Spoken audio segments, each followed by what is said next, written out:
안녕하세요. 코고 사이버 역사외교 동아리 방크의 최종현, 김수민입니다. 오늘은 평소 우리가 즐겨봤던 영화와 드라마 속 내용들이 어떤 역사 왜곡을 담고 있는지에 대한 이야기를 해볼까 합니다. 여러분들은 혹시 이 드라마를 보신 적 있나요? 2021년 3월에 SBS에서 방영된 조선 구마사는 심각한 역사 왜곡 논란으로 국내에서 방영 2회 만에 폐지되었습니다. 조선 구마사 1화에서 충녕대군은 외국인 사제와 통역사에게 중국의 전통 음식인 월병과 피단, 중국식 만두 등을 대접하게 됩니다. 조선을 배경으로 한 드라마에 중국풍 음식이 나오자 드라마 PD는 해당 장소를 명나라 국경 근방으로 설정하였고 명나라 국경에 가까운 지역이다 보니 중국인의 왕래가 잦지 않았을까라는 상상력으로 이러한 소품을 준비했다고 밝혔는데요. 조선 구마사는 태종이 집권하던 조선 초기를 시대적 배경으로 두고 있고 조선 초기 중국과 교류가 활발하지 않았던 점을 생각하면 아무리 상상이라고 해도 이러한 장면은 정말 말도 안 되는 역사 왜곡이라 볼 수 있습니다. 이 드라마의 또 다른 역사 왜곡으로는 바로 실존 인물인 태종을 환각으로 인해 백성들을 도륙하는 등 실제와 다른 묘사를 했다는 것이 있습니다. 드라마 속에서 태종은 태조 이성계의 환각을 보고 순간 정신줄을 놓아 죄 없는 백성들을 마구잡이로 살해하는 살인기로 묘사됩니다. 그러나 실제로 태종은 백성에 대한 애민 정신이 가득한 조선의 왕이었습니다. 태종실록에 기록된 한 내용을 통해 태종의 애민 정신을 볼 수 있는데요.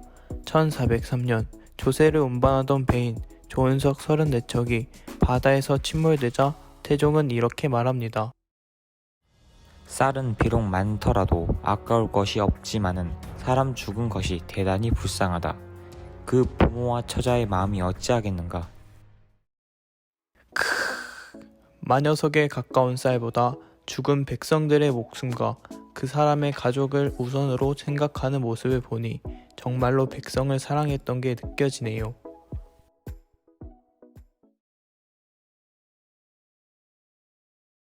영화 나란말싸미는 세종의 한글 창제 이야기를 다루고 있는데요. 그러나 영화 나란말싸미는 영화 내 한글 창제 과정에서 신미라는 중이 등장하여 한글 창제를 주도하였다라고 역사 왜곡을 하여 현재 역사 왜곡 논란을 제기받게 됩니다. 영화 내에서 세종대왕은 신미가 올라오기 전까지는 국어의 기본적인 의문 정리조차 하지 않았습니다. 신미가 시작하자고 하자 그제서야 대군들과 다른 중들과 함께 그로 시작하는 단어는 개구리, 느로 시작하는 단어는 하며 연구를 시작하죠. 하지만 신미가 한글 창제에 도움을 주었다는 설은 제야사학조차가 아닌 이미 거짓말임이 밝혀진 역사 왜곡입니다. 불교계를 위시한 일부에서 신미가 한글을 백성들에게 알리는데 공을 세웠다는 업적에 창제까지 참여했다라는 낭설을 붙인 허구 내지는 미신입니다. 영화 내에서 세종은 자음부터 모음까지 자기 손으로 만든 글자가 하나도 없습니다. 기본적인 아이디어만 던져주고 실제로 만드는 작업은 신미와 보조하는 중 2명이 열심히 연구하여 한 것이고 중들이 시연해 보이자 세종 자신은 좋다, 나쁘다, 검수만 하는 등 매우 무능한 모습을 보입니다. 앞서 말했듯 신미는 허구의 인물이며 세종대왕은 이미 유교 정치의 기틀을 마련하고 훈민정음을 창제하는 등 세종 때는 유교적 민본주의와 법치주의가 강화된 시기였던 것으로 알려져 있습니다. 이렇게 많은 세종의 업적들을 허구의 인물의 공으로 비춘 영화를 모르고 봤다면 정말 큰일이겠어요. 숨겨진 내막 같은 게 아니라 완전히 허구였던 것입니다. 오늘은 이렇게 조선 구마사와 나란말싸미에 있는 역사 왜곡에 대해 살펴봤는데요. 이처럼 역사를 다루는 영화와 드라마는 우리가 관심을 가지고 자세히 살펴보지 않으면 잘못된 인식으로 역사를 대할 수 있게 된다는 것을 알게 되었습니다.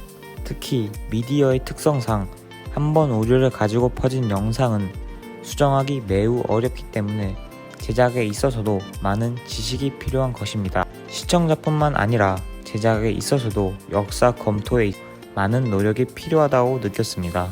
이상 사이버 역사 외교 동아리 방크였습니다. 오늘의 이야기는 여기까지입니다.